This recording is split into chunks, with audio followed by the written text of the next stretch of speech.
You don't need Invisalign, right? That's not what I'm trying to tell them. I'm not coming in here saying you need Invisalign. You have a problem, right? The problem, what is the problem?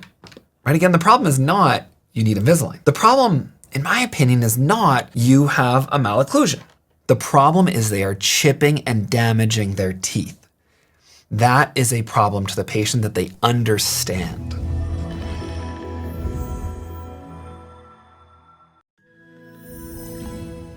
So this patient presents to our practice and he doesn't look, when you look at the occlusal arches, to have a lot of problems, right? A little bit of crowding on his maxillary arch, on his mandibular arch, same thing, right? If you just looked at these arches in isolation, what you would say is, this isn't anything that's too significant, right? There's nothing extreme going on, but that's where the anterior posterior really determines what the bite looks like. Because even though he looks like he's biting in a near class 1, he might be slightly class 3 here with his molar and canine, but you see that he's biting right edge to edge on his anterior teeth. When we look from his other side, photo's not quite as good from the angulation, but that's okay. We can see the same thing is he's biting edge to edge. Now, whenever I'm talking to my patients, the thing that I want them to recognize and understand in this consult is you don't need Invisalign, right? That's not what I'm trying to tell them. I'm not coming in here saying you need Invisalign. No, what I want them to understand is you have a problem, right? The problem, what is the problem? Right? Again, the problem is not you need Invisalign. The problem, in my opinion, is not you have a malocclusion. Right? Frequently, we'll say to patients, well, you have a malocclusion on these teeth, and because of that malocclusion, there's issues. Well, if I'm a patient and you tell me right now that I have a problem with this case right here, and then I say, you have a problem, you have a malocclusion, what does that mean? Right? Like, what does that mean? I asked my wife that. I said to her, like, Amy, if I told you you have a malocclusion, you're a family doctor, you're really smart, right? What does that mean? And she's like, I don't care. But if I tell you you have a problem, you are chipping and damaging your teeth. That is something completely different than you have a malocclusion, right? If I have an issue with my car, to me, if they say, well, you have a problem, your carburetor's not functioning, like it's whatever, your car is revving at 3,500 RPM, I would go, okay, what does that mean? I don't know. But if you said to me, no, there's a problem here, your engine is not revving high enough before you change your gears, and that's going to lead to oil accumulation, and it's going to cause your engine to stop working 50% faster than you otherwise would. Oh, okay, that's a problem. What I want you to take away from a case like this is that there is no patient who should come into our offices and not leave recognizing the fact that they have a problem with their teeth. And their problem is not that they need Invisalign. Their problem is not that their bite is in the wrong spot. The problem is they are chipping and damaging their teeth. That is a problem to the patient that they understand. Now, what comes next? The solution. So is the solution to this problem, well, you need Invisalign or you need braces? And for you guys, it's not. The solution is that if your teeth were in the right spot, you wouldn't be hitting this way. You wouldn't be damaging them. Now the method is using Invisalign, moving the teeth, using braces, moving the teeth, doing a full mouth reconstruction. I obviously don't recommend that one, but that's the thing I want you to take away is whenever I talk to my patients in the hygiene chair, it is problem, solution, method. That is the approach for those patients, right? If we get this wrong, we risk something really important. We risk the trust. Right, there's a dentist that my wife, I've mentioned this before, if anybody heard me teach on this in courses, I'm reiterating the story, but I think it's so important because my wife goes to a hairdresser, the hairdresser sees a dentist, the hairdresser doesn't know I'm a dentist. And so she's talking to my wife and saying, hey, I went to this dentist for the last 10 years and I'm leaving because they're just trying to rip me off. My wife goes, what? Like, that's super interesting to me because obviously I'm her husband and she wants to know the story so she can tell me later. Get all the tea, as the teens would say. And so my wife says, well, tell me more. Yeah, well, I went in there and they told me I have a problem. I need Invisalign. right? Because this was presented in the wrong way. It was presented with the method first instead of talking about the problem. Well, this patient, she does have a problem. She needs Invisalign, let's be honest. I've seen her teeth. But the problem here is the chipping, the damage, the wear, right? The problem isn't, hey, you have a problem, you need a crown. No, the problem is, hey, you are breaking your tooth. You have an old silver filling in it, you got a big crack and you're breaking your tooth into pieces. The solution would be, well, if your tooth was all held nicely together and was biting with, if you had more tooth structure there or more solid structure on your tooth, that would be a solution and you wouldn't be doing this. The method we could do for this is we could either do a really big filling for you, which could still break, or we could go ahead and do what's called a crown. Cap the tooth, that'll hold it nice together. That's how we're gonna fix this for you, right? And then they leave saying, not saying they're trying to sell me on a crown. Well, no, you choose to do the crown if you wanna do it, or don't do it if you don't wanna do it. But here I am, if you want to address this, I'm here, but the problem is the chipping. The solution is putting the teeth in the right spot. The method, that is the Invisalign. If we get it wrong, then you have patients saying, I'm leaving my dentist of 10 years because they're trying to sell me on Invisalign because they need a bigger boat. So we have this conversation in the hygiene chair. We talk to the patient for maybe 2 or 3 minutes in our practice. And we say, look at your teeth. You could take an iTero scan. That would be the best thing to show them. But we can also just get him to put his teeth apart and show him how flat these teeth are worn down. We can show him, if you get him just to bite maybe a millimeter open, then you can really see how the central incisors, where they're actually slightly rotated, well, the wear patterns of these teeth, they're lining right up with the lower incisors, right? The pattern is the pattern is the pattern. Everything is lined up. And even on this lower right lateral, hopefully it's not mirroring. No, it should be good for you guys. That is the lower right lateral incisor. That one's missing a chunk of the tooth, right? And so we show the patient this and we say, you have a problem. And he says, well, nobody's ever talked to me about this before. You know, they've just said I grind my teeth and I need a night guard. And we say, well, that addresses some of the grinding issues, but it doesn't fix the actual bite. And because you have a stronger jaw muscle here, you put your fingers on it, you palpate it, you say bite, and you go, whoa, yeah, you got a really strong jaw muscle. And so because of that strong jaw muscle, well, that means that you're not going to stop grinding your teeth. It's just that your front teeth aren't meant to hit edge to edge, getting all worn down. They're meant to actually bite with the top teeth in front and your bottom teeth back, like a lid fitting on a box. And he goes, huh, nobody's ever talked to me about that before. Well, yeah, at our practice, we just really want to make sure we're giving you all the information. And my goal is not that you necessarily have to do anything about this, but I want you to know so that we can come up with a plan if it's something you want to do. So he says, yes, let's go ahead and do treatment. Then the next thing we say is, well, you have a problem. You're going to hear that commentary. You have a problem. What's your problem? Well, your problem here is that you have small lateral incisors. Notice how I do this again. You have a problem. You have small lateral incisors. Well, why is that a problem? Well, the solution would be is if these weren't quite as small as they were, if they were a bit more proportional to your central incisors, and let me jump over to the ClinCheck now because I think that shows it better. If your lateral incisors were more proportional to your central incisors, then the lid would be slightly bigger. If the lid was bigger, then you wouldn't hit so heavy edge to edge on these teeth when it comes to the lid in the box. Now, the solution to that would be is ideally, I'd like to leave some spaces around those lateral incisors. And if I leave those spaces, then we can build those teeth up later to be a bit more proportional to what they normally would be, right? Notice that what I'm not doing is I'm not jumping in and saying, hey, you have a problem. You need to build up your lateral incisors with a filling or a veneer. And they're going to say, what? That makes no sense. Why do I care? Well, no, you have a problem. You're biting edge to edge, and it's because your lateral incisors are small, right? We talk about moving the bite. That's through the method is Invisalign. But when it comes to the small lateral incisors, if we can make them bigger, that would be a solution. Well, doc, how do you make them bigger? Well, we make them bigger by building them up with filling material. And I'll jump ahead. I know I'm cheating right now and giving you the final solution here before we actually go through the case, but this is essentially what we're going to plan for, is to leave space distal to the lateral incisors. And again, I'll just cheat and show you guys here. I don't want to try and hold this all back. But We can build back up the anatomy at the end of this case where that canine is super worn down to give him back canine guidance on both sides.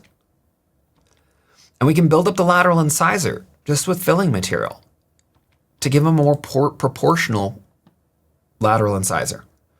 So you can see how, sure, aesthetically it looks better. Don't get me wrong. It's going to look great when we're all said and done. But do I actually care in my fairly blue collar practice about making everybody look pretty? I mean, if that's their chief complaint, then absolutely I care. But the reality is the majority of my patients are not coming to my practice because they're saying, I want to look better. They're not coming in saying anything. They're coming in for a cleaning. And we're the ones who are taking the time to communicate the problems, the solution, and the method, right? And I know I'm going to get into the biomechanics in a minute here. I don't want to bore you guys with all this stuff, but we grew our practice from a new build in 2016. By 2023, 3 locations and $19 million of billings. And I would say it's all done off of these conversations we're having with patients, right? It's from proper communication and explanations to them about what we can do, because then they finish treatment and they leave saying, wow, I never even knew this was a problem. So again, this is the very end. This is the beginning. So how are we going to get there? That is the $1 million question. So let's go ahead and take a look at the patient's ClinCheck. So this is treatment plan number 1. I'm here to tell you we are not going to be accepting treatment plan number 1. And even though this is a fairly straightforward case, what I want you to recognize in the end here is it's going to take multiple batches of trays to get to our finish line. Okay, so the first thing that I want you to evaluate and to think about here is I'm not going to go through this as I often do in order of like the full hierarchy. Instead, I'm going to be talking general themes with these 2 cases. So what I want you to look at is, let's go to the ClinCheck, and the very first thing that I want to do, let's even just go to this one here where we just zoom in on no tools, nothing else. Let's go ahead and just simply look first and foremost without any attachments on. Who cares about the attachments right now? Let's remove the IPR. Let's just look at the initial and the final. So in terms of this patient's molar position, they're biting, I would say slightly class 3, but fairly class 1. Right? Why do I say slightly class 3? Well, what I want you guys to evaluate when you're looking at this, and let's just do a little screenshot here where I can draw on it, is you can see he's worn down these posterior teeth as well. But what I want you to evaluate, which is super simple, and a lot of people don't even really recognize this, is we should have even contact between the premolar on the upper, that molar on the lower, and on the second premolar on the lower. So if we just look at this tooth right here, and we compare how much of that tooth is biting against the molar, something like this, how much of that tooth is biting against the lower premolar, I should use a different color, you can see that this lower premolar right here has less contact with our upper, whereas the lower first molar has more contact. Now, you don't need to draw this out. You don't need to really do anything other than just ballpark this when you're looking at it to see, yes, there is a little bit more contact between our first molar and our upper premolar. We have less contact than we should on our lower second premolar, right? So our lower arch is slightly further forward than it should be. And especially if we drew kind of a cusp tip on this tooth here, you'd see that the cusp tip is kind of hitting right here more on our first molar. The whole arch on the lower should actually be slightly back. Now, is this crazy amounts of class 3? No, it's not. This is not a crazy class 3 situation. We're talking a very small amount.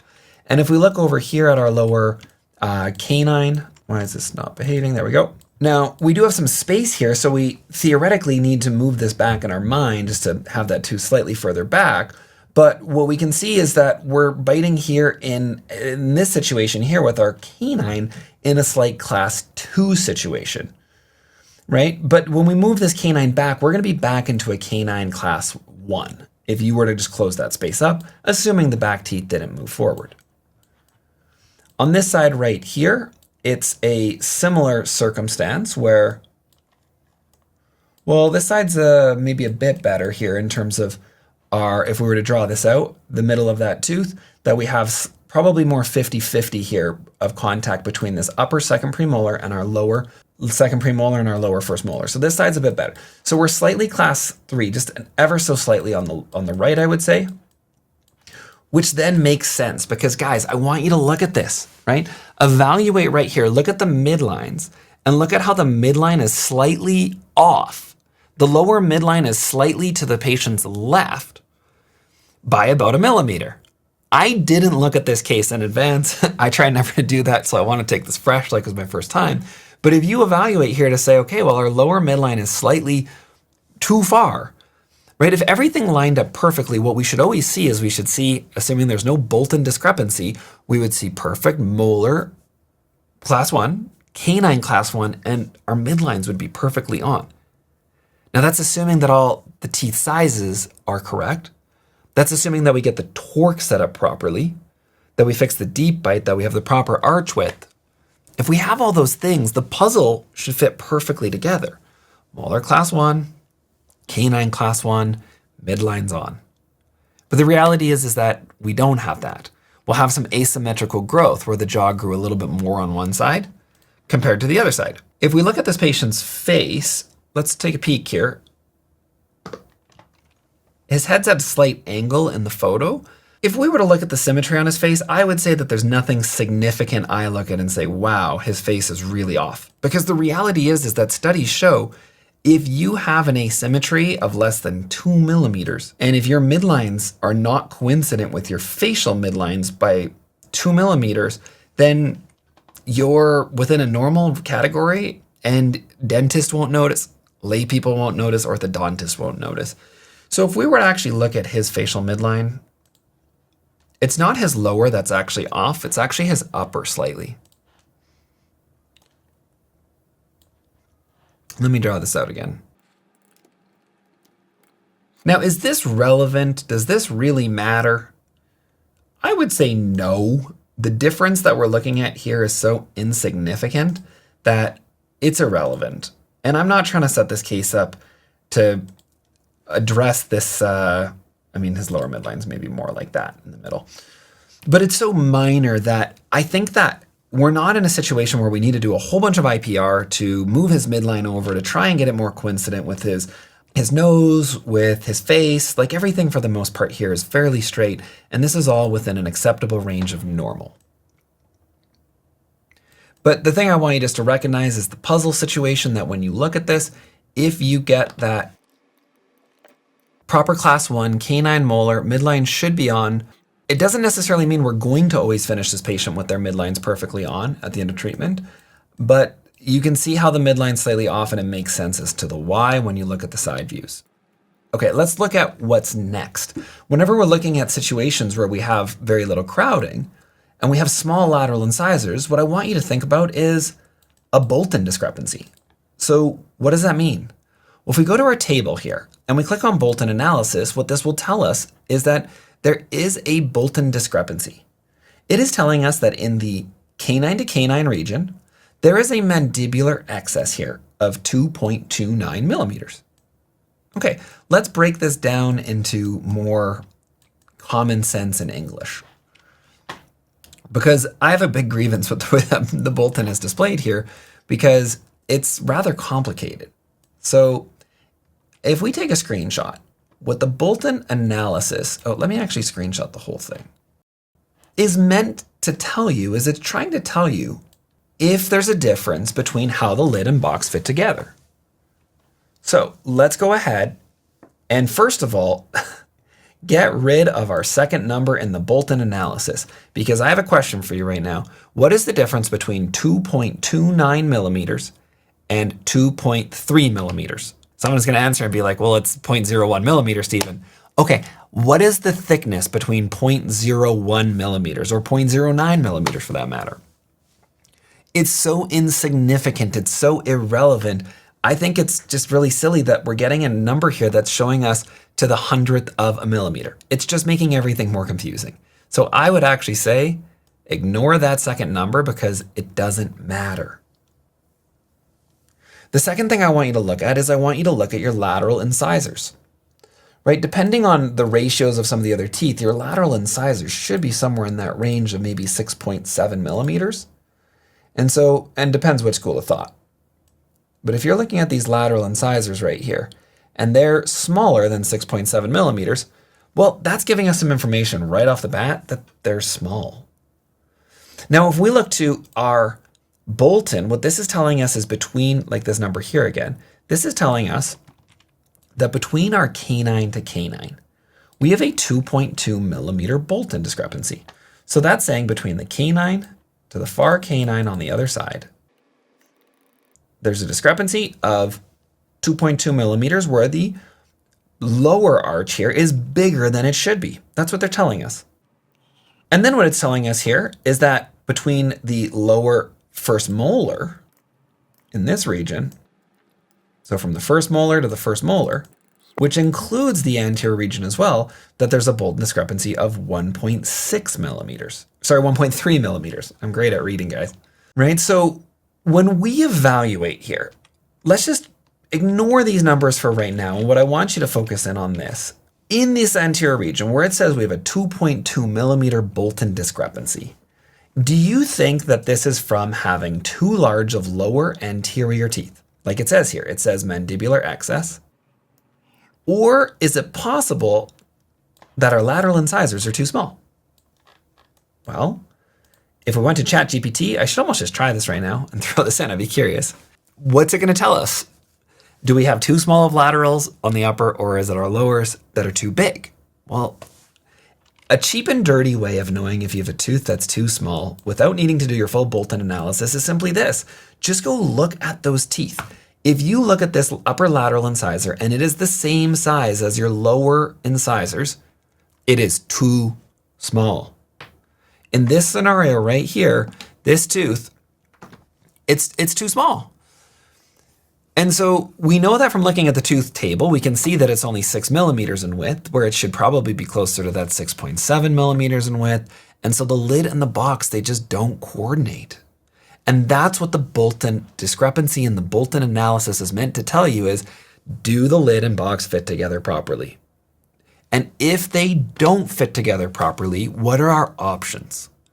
Well, really, you've got two options. It's that simple, right? I don't want to teach you to memorize here. I want you to think. Option number one, you make the lid bigger. Option number two, you make the box smaller. That's all you've got. There's not a lot more than that. Right? Well, how do you make the lid bigger? Okay, well, we can leave spaces around our laterals. You guys already saw that we're going to do that. But what else can we do? Well, we could leave spaces distal to our canines. That would make sense. We could try to build those up if we thought we needed more space.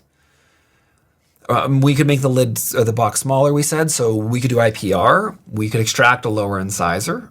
Right? Those are the options that we have there. Well, in this case, the thing I want you to recognize is because that patient's slightly class 3, well, that means that our Bolton analysis is actually more important. Right? The lid and the box size are that much more important because the way that they're actually coordinating, well, the lower is being pushed forward slightly by about 0.5 millimeter to 1 millimeter. And so it means that there's actually a natural tendency for this patient to bite edge to edge. So again, what I want you to look at first and foremost is go to your Bolton table. Get rid of that second decimal. Who cares? Then I want you to compare the lateral incisors. Are they the same size? If your upper lateral incisors are ever smaller than your lower incisors, that's even worse. And I want you to look at the anterior-posterior positioning. And especially evaluate that in relation to if other teeth are missing already. Because if a patient comes in and they're actually missing upper premolars because those were extracted, right? How many times have you guys seen someone who came in who had 2 upper premolars extracted because they didn't have room? And what ends up happening? Well, you made the lid excessively smaller, right? If our premolars, like in this case here, our premolars would be, just pull up the Bolton. Thank God we don't need to measure this every time anymore. It's about 6.7, 6.8 millimeters. So you just took out 13 millimeters of tooth structure on the maxillary arch and pulled it back. You just created a massive Bolton discrepancy to try to fix the fact that the box and the lid weren't really hitting. Not you, but us as a profession. And so what ends up happening then, well, if things get pulled back too much, there's not enough overjet, the lid and the box, they don't fit together properly. So that's what I want you to look at is the Bolton analysis, and then evaluate the lateral incisors, and then analyze the anterior posterior. And if you're more class 3, the Bolton matters more, right? You'll hear some people tell you about different strategies, like look at the size of the teeth, and if you have spacing on one arch and crowding on the other, then you have this formula you go through. But I don't want you to do that. I want you just to look at it and think, if this is the bite that you're starting off with, how am I going to address things so I make the lid bigger or I make the box smaller? It's that simple. So if we look at what our options are, well, IPR, this was naturally programmed in aligner 1. I didn't plan this in. This is just what came back. So it's got 0.4s, 0.5s. We're going to close the space between these teeth. Again, don't worry about the attachments just yet. We're going to do some proclination, and we're going to leave some space around the lateral incisors. But when you look at the bite here, it's still fairly tight. And so what I will often do if I am looking at the numbers of the Bolton analysis here is sometimes I will make a decision to actually do more IPR. Because the worst thing that you can do, I should have asked you guys first what you think, but if you had, let me just ask you still, if you had to prioritize between having too much overjet or not enough overjet, what would you pick? And you probably know the answer from what I was about to say is you would rather have more overjet. Why is that? If you bite down and you hit prematurely, your jaw can get forced backwards. So you bite down, if you either have poor torque, so the teeth are lingually inclined, and you hit prematurely and then go backwards, or if you have a deep bite that wasn't fixed, or if you have a Bolton discrepancy and you bite and you have a premature contact and your jaw slides backwards, what it's going to do is it's going to cause potential TMD issues. Because as your jaw slides backwards, right, it's going to cause your condyle to push back in the fossa, the disc will pop out of position, and then as you open and close, you'll have a click. And the click is actually the recapturing of the disc. It's because your mandible is forced so far backwards, it's now hitting bone against bone. And as you slide forwards, the disc can recapture and you're taking the pressure off the back of your joint. That's the reason why you use a splint to deprogram, allow the jaw to come forward. And almost every splint means that a patient's going to start off, if it's a condylar issue, they're going to start off with like a tight bite, and then they're going to finish when they're comfortable biting edge to edge. And either their occlusion was naturally positioned such that they hit and then went back, or maybe we contributed to that situation. So I want to make sure I have more overjet than not. That's the concern. And so if I'm looking at a situation here where I feel that we still have a tight overjet, and you could look at the tooth movement table or the overjet table here as well to get some type of an idea, but if I feel that it actually looks like it's not enough overjet, then I'm going to be more likely to make adjustments to this and give myself more overjet. Right? I would rather see some space between these teeth, and I generally am not looking at the numbers as much as I'm looking at the actual plan to see what does it look like with the teeth in the ClinCheck, not just looking at numbers. Because sometimes the numbers from where it gets measured are deceiving. And so in order to get enough overjet in this scenario here, we're actually going to be doing some additional IPR compared to what was originally planned in.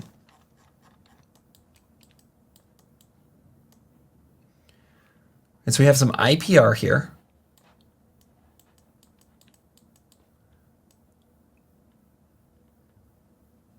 On the upper, we have some proclination. So we're creating spaces around the laterals, but granted, we are closing it around our canines, but this is going to give us space to build back up those teeth. And what I, again, will often do is I often do a bit more space initially than what I actually plan that I'm going to want in the end, because I'm realizing that sometimes the amount of proclination you ask for doesn't fully express. That's the first thing I want you to recognize. And actually, let me just cheat and go ahead here to show you guys something. Here's the upper arch. Here's what we actually accomplished at the end of the first round. So we planned 0.8. What did we actually get? And that was on both sides. the beginning of our second series, we only have 0.5. So recognize the fact that you're not going to get as much as what you ask for, because on a ClinCheck plan, you almost never get as much as what you actually ask for. So that's the first consideration that I want you to take away from that, is that we're going to procline those teeth, which is actually a very easy movement, because when you procline the crowns and they do this, are the roots moving? No, not really. The apex of the root stays in the same spot. The crowns are what's actually moving. So this is a really straightforward movement, but again, just recognize that you won't necessarily get as much space as what you actually ask for in this plan. And then on the lower, like we said, we're going to plan for this IPR. Because this patient starts off slightly class 3, I'm actually planning in more IPR than I might otherwise do. Now, this says 0.5s, but in reality, I never do 0.5s right off the bat. I actually do 0.4. Here's a great question. Should you underdo your IPR on your plan? Or should you do as much as what you ask for? Well, the answer to it is, in my opinion, you should do what you ask for, right? You should actually do the amount of IPR that you're planning to do and not overdo it and not underdo it. But in this reality, on this case, we did do 0.4, which means that the contacts are going to be pretty tight at the end still, because it's planning for us to do 0.5, but we did do 0.4. The reason we do 0.4 in our practice as the maximum to start with, you're going to see in a bit, is because we then will do up to, if we absolutely needed to, we would do up to 0.4 a second time. You might go, what? What are you talking about here? You do more IPR if you needed to? Let me show you the real world situation that we ran into. Because even with all of this proclination, and even with all of this IPR that we'd planned on the lower,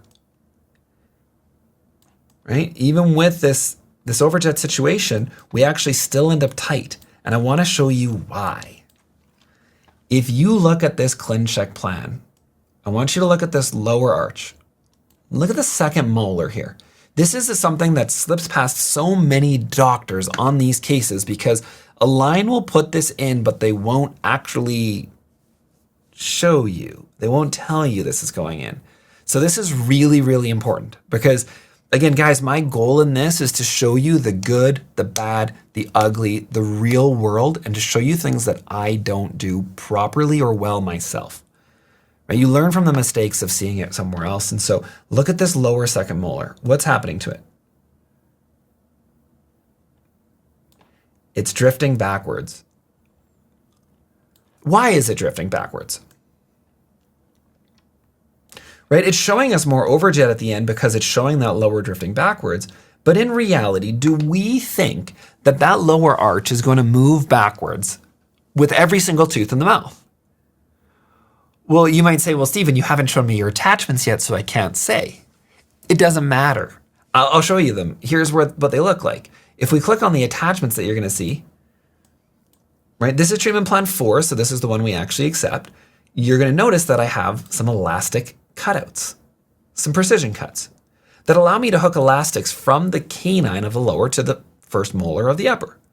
Well, the value of this is that, yes, we're able to hook elastics on.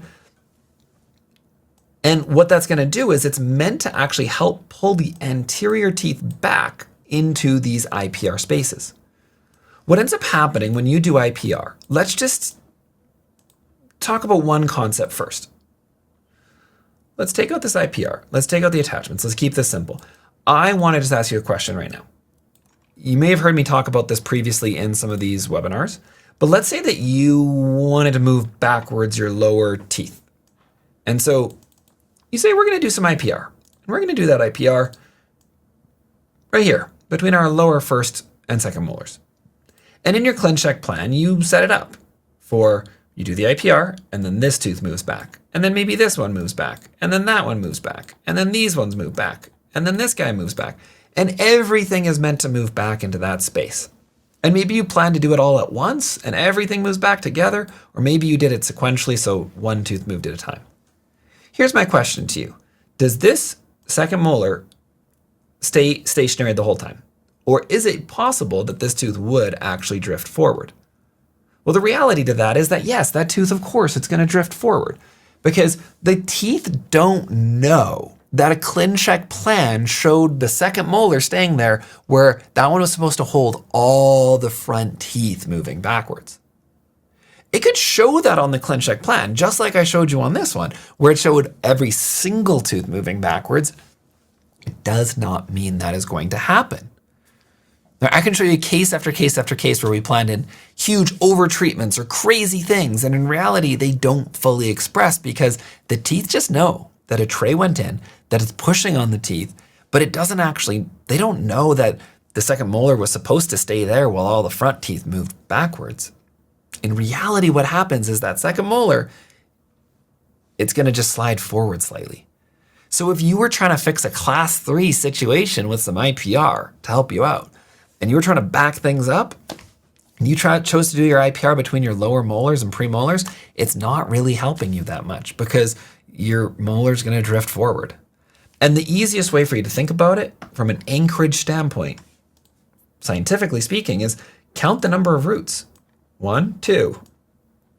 There's another 2. There's 1, there's 1, there's 1, there's 1, there's 1. So if we were trying to distalize these teeth, well, we've got essentially 2 roots here.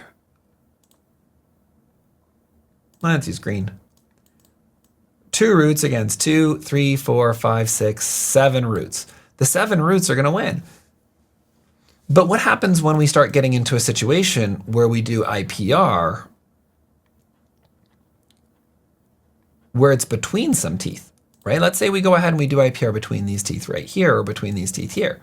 Well, we've got 2, 2, 1, 1, 1, 1, 1.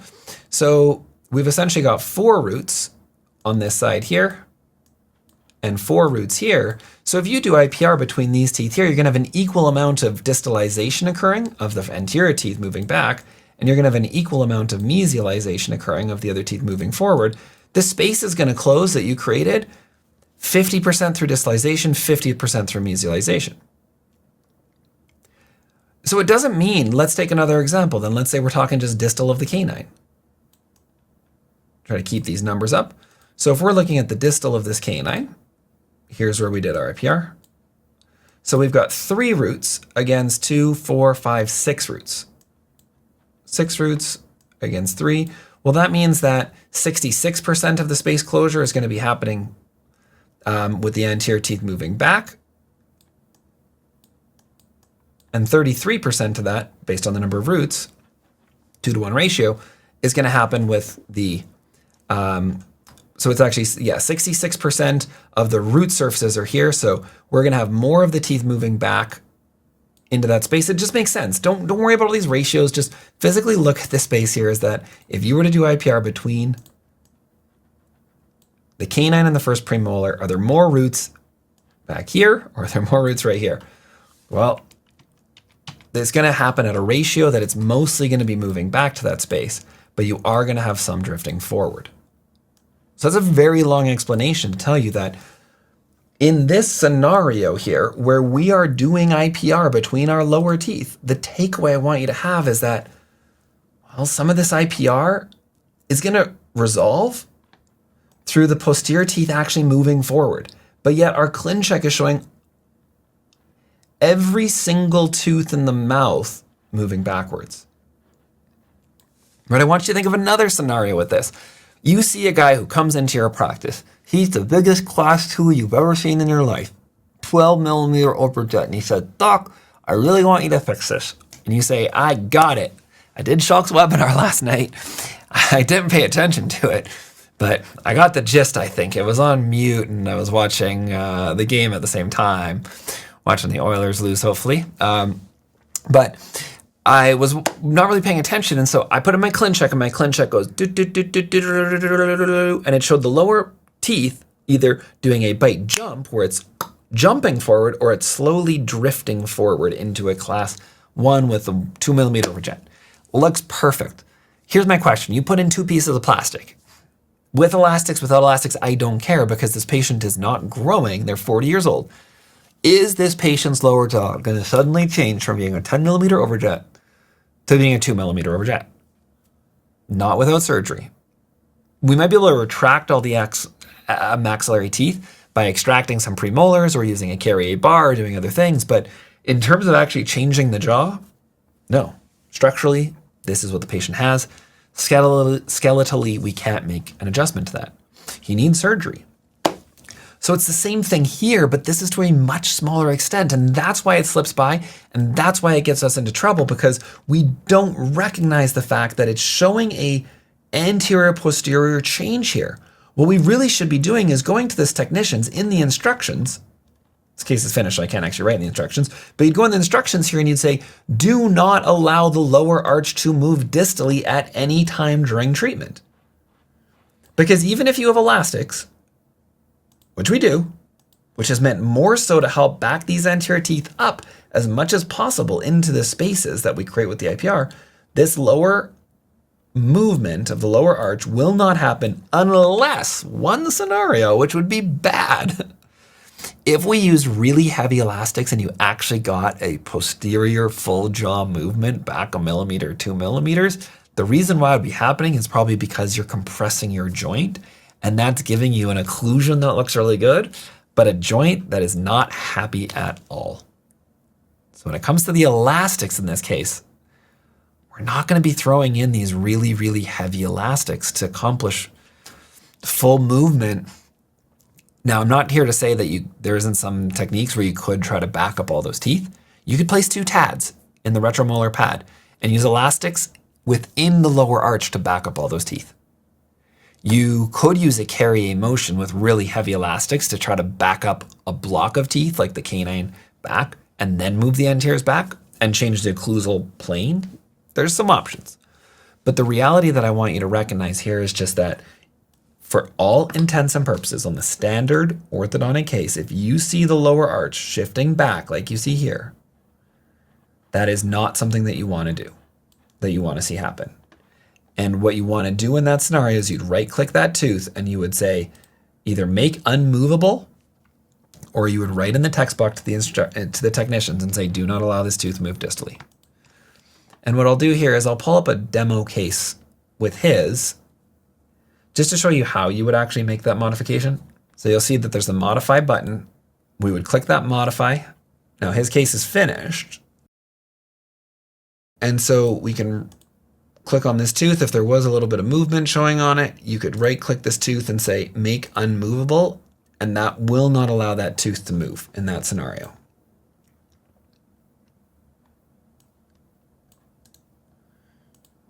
So that would actually push the whole lower jaw would push forward. Again, I wish I could show you here, like go back to that old plan and actually show you what we were doing, but I can't because they don't allow you to do that with the ClinCheck designs. But the other thing I want you to see in this plan is that we've planned in some lingual attachments for him. This really is irrelevant. It does not matter whether you're doing buccal or lingual. There's a little bit of rotation that's happening here. This is not complicated in terms of the movements. I am confident this is going to happen all day, every day. What I'm not confident is going to happen is obviously that anterior posterior repositioning. Okay, so here's what we planned. When we look at the photos after his first series of trays, but if you look at his photos here, what you're going to see is that essentially we've created some space distal to the laterals. It's better. He's still biting pretty tight, and the ClinCheck is what's going to really show us if he's still biting edge to edge. So even with some of the IPR that we planned in the lower arch, at the end of this first series, we're not out of the woods. So let's go ahead and take a look at where we're at the end of this first series. Well, he's hitting, and the lingual attachments can sometimes prop open the bite. Like on the canine here, if he was just biting on this canine, then that attachment is in occlusion. But when we look at the anterior teeth, what you can see is that, well, no, he is hitting still on the lingual aspect of that upper central, on the buccal aspect of the lower lateral and central. We still have an issue with our overjet. Now, if we were doing a full crown here, we might be able to bulk out the crown and adjust the occlusion by removing more from the lingual surface and then adding back more to the buccal. It's kind of the nice thing about restorative is that you have the option of compensating for things with the restorative methods, but in his case, we're just doing buildups. So we don't have that as an option. Now, what we're looking at with our lower teeth in terms of black triangles, well, one of the things we notice is that he actually still has some pretty decent black triangles. Remember, we did not actually do 0.5 millimeters of IPR here. We actually did 0.4. Not that that's a huge distinction, because what I want you to recognize is this, is that when we're in this scenario here, looking at, well, how much space do we want to leave? We know these upper teeth are, let's ignore the IPR right now. We know these teeth are essentially 6 millimeters, and we're happy with 6.7 millimeters. I guess I need to put this back to show you we're leaving. So we're actually planning to leave the 0.7 millimeters. This lateral was a little smaller, I believe, so that's why we did the 0.8 millimeters, so they would be even between the two. But we are still planning to make a bit more space because proportionally that's what we want to have. But you'll notice that I actually plan to do some IPR between some of these black triangles on the lower and distal of the canine, where it's the thickest area of enamel in the mouth. Now you might say to me, well, Stephen, you're doing 0.4 millimeters of IPR and you're doing 0.3 millimeters of IPR. That's a lot of IPR. And I don't disagree with you. Jack Sheraton's study showed that you could remove 50% of the total enamel of a tooth. And what that showed is that you were able to remove up to 1.5 millimeters, depending on the contact, depending on the ethnicity, depending on the patient's anatomy. You could remove, though, up to 1.5 millimeters per contact. So 0.8 millimeters and 0.8 millimeters of tooth structure. We live so far in the safe side of doing IPR that you're never going to run into issues if you're doing 0.2, 0.3, 0.4, 0.5, 0.6. That is all within the acceptable range, and study after study show that. If you look again at the research from Jack Sheraton back in the 1980s with air rotor stripping, there's a lot of reduction of tooth structure that can be done. But when it comes to the maximum amount, I'm not advocating that you go out there and you do 0.5, 0.6, 0.7, 0.8, whatever, millimeters on every single case. That's not it at all. I don't want to use IPR where it's not needed. But if we have the correct spacing on our upper lateral incisors, and if we talk to him about leaving spaces distal to his canines to build up, and he doesn't want to do that option, well, then what is our choice? We either have to make the lid bigger, or we have to make the box smaller. And so Dr. Tarek Albiali, who's an orthodontist, teaches at the University of Alberta, he would regularly, in our practice, because he treated all the most complicated patients, he would regularly, for really hard, complicated cases, go up to 1.2 millimeters of IPR between contacts. I'm not here to say that I'm advocating that you do 1.2 millimeters of IPR. What I am here to say is that you have to make a clinical judgment call in certain circumstances to get the occlusion right. I'm okay for you to say, Stephen, I disagree. I would never do that. I think that's crazy. I'm totally okay with that. My goal is not to be a guru and tell you how to do it. It's to give you options, because your other options would have been to leave more space around your uppers. Or you could have put TADs in the lowers and pulled all those back with TADs, right? There is other options. But when I see black triangles around some of these teeth, I'm not worried about doing a bit more IPR. Because you know what happens in the real world, especially when you have teeth that have been a little crowded for a while, is that normally when we bite and we chew, what ends up happening is there's a microscopic amount of movement that happens between the teeth. As you bite down, your periodontal ligaments give slightly, or the periodontal ligaments, and what that does is it causes a little bit of wear. I can actually show you some super cool cases where you have a lateral incisor that's rotated out of the arch and it's really rounded. Then you look at the contralateral, central or lateral, depending on which was popped out, and you'll notice that that tooth is not worn down. And so there's a natural IPR process that actually goes on in the body that happens when teeth are straight, but when they're slightly in an incorrect position, then that doesn't happen in the same way. Let me actually go ahead and show you it here. I think this is one of them that you can see. Check this out. I'll just pull up a case for you where you can see it. Here's the patient's central incisor. It's out of the arch. Look at how rounded. This tooth is wider than it appears because it's slightly twisted. When you actually do the distal out on this tooth, they're about the same width. But if you compare these two teeth, just the edges of them, what's happened here is they built up a giant filling to try to make this look like a lateral instead of orthodontically moving it. But because this has never actually really had a contact until this was done a few years ago, you just see, let me actually draw it real quick, quite a rounded contour here, whereas we have a very square contour here. So all that is just to say is that in our practice, in our clinical situations, if I have to do more IPR, I do it probably on maybe 3 or 4 cases out of probably 300 to 400 cases per year where we end up in a situation where we end up with a tight bite, because the consequences of leaving them hitting prematurely and then forcing their condyle back is more significant to me than doing a bit more IPR, especially where there's black triangles present, because I will often have really big black triangles where I don't go in there with a specific burr size. I'll literally just go in there to make those incisal portions as parallel to one another as possible, and that sometimes would mean that we'd actually be adjusting it 0.8, 1.0. So I'm not here to say it's right, I'm just here to show you what we've looked to do in this circumstance. Okay, cool. So we do some more IPR there and we create a bit more space because we don't have any major movements needing to occur when it comes to our teeth. Everything's relatively straight. I'll tell you guys, it honestly does not matter what attachments you use. Use whatever you want. Other than maybe your molars here where we're trying to get a bit more expansion, those should have horizontal attachments ideally. But other than that, it does not matter because teeth are not really crooked. So the crooked aspect is not a problem.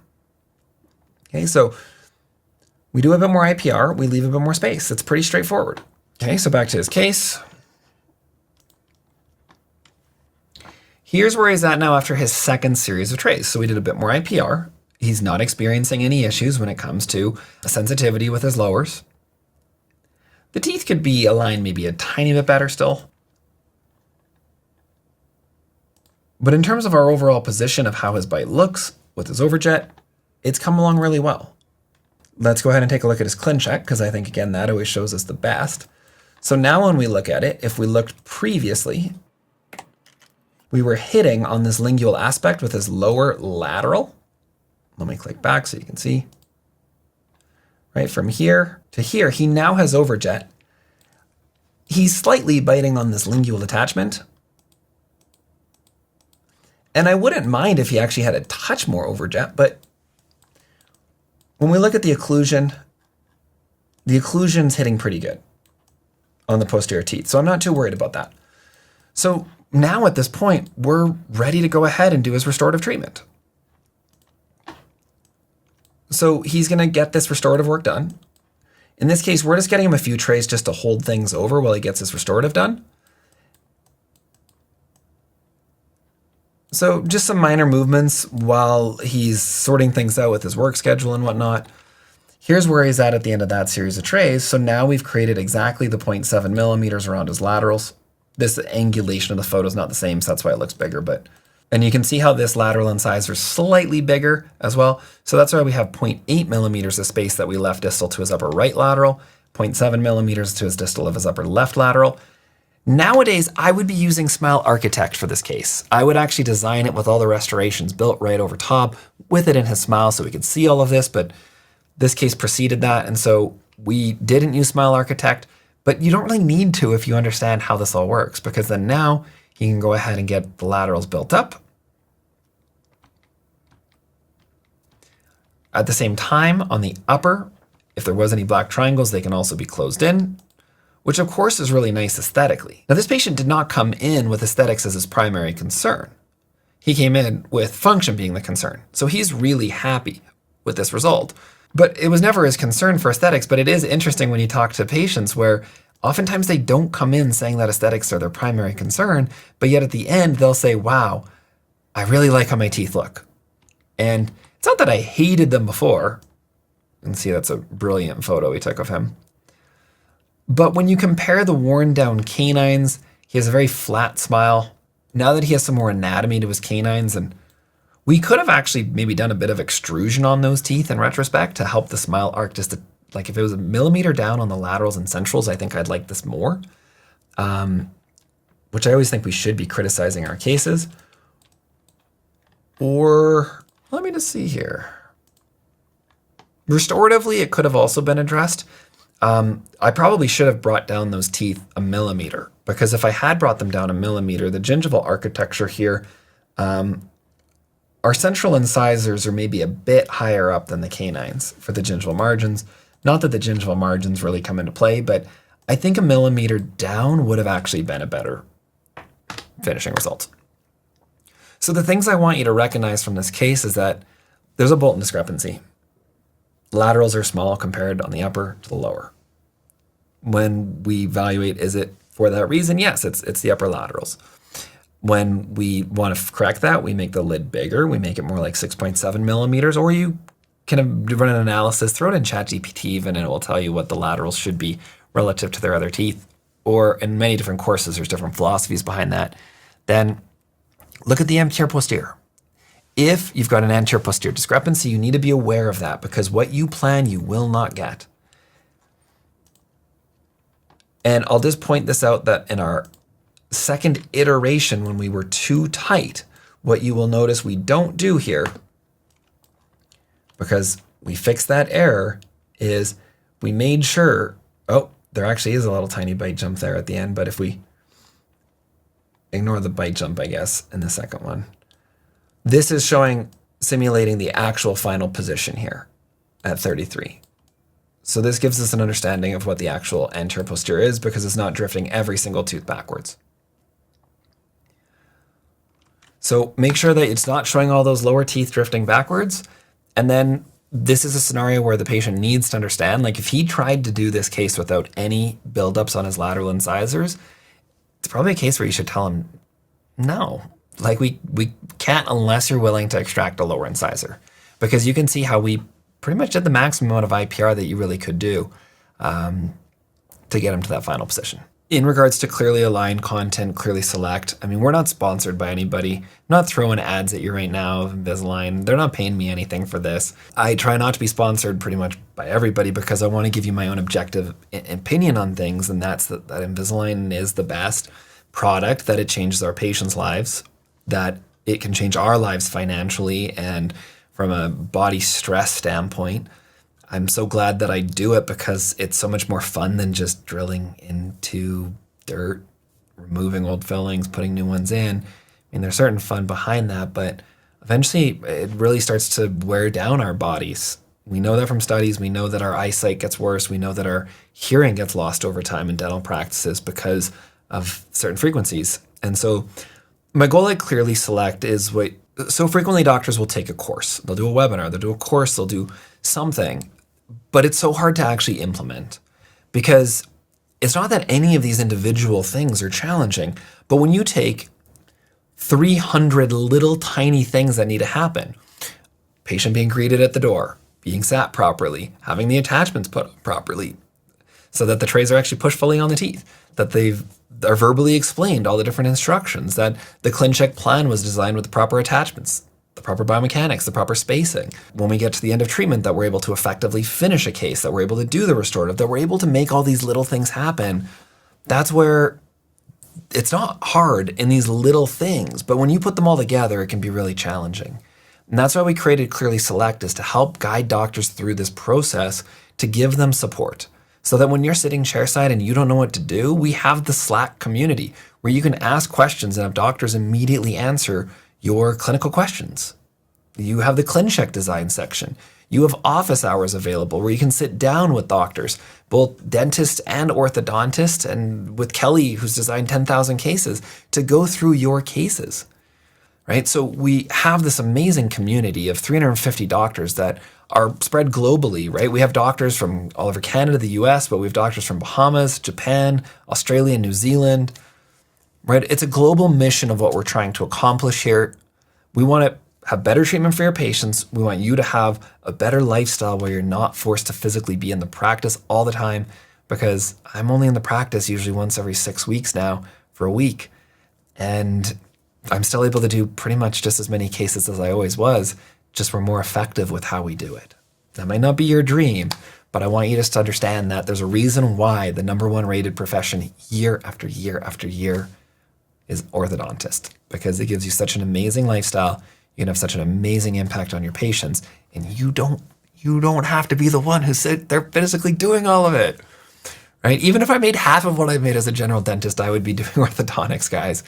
But the reality is we make a lot more because you have the ability to run multiple chairs to do more and increase your volume. So anyways, if you want to find out more about any of our courses or about Clearly Select, You guys should be receiving an email tomorrow as well. The other thing I didn't even talk about because it's not the primary thing, but doctors that are part of Clearly Select get access to significant discounts on different products like Invisalign, like dental monitoring, like Strauss-Burrs.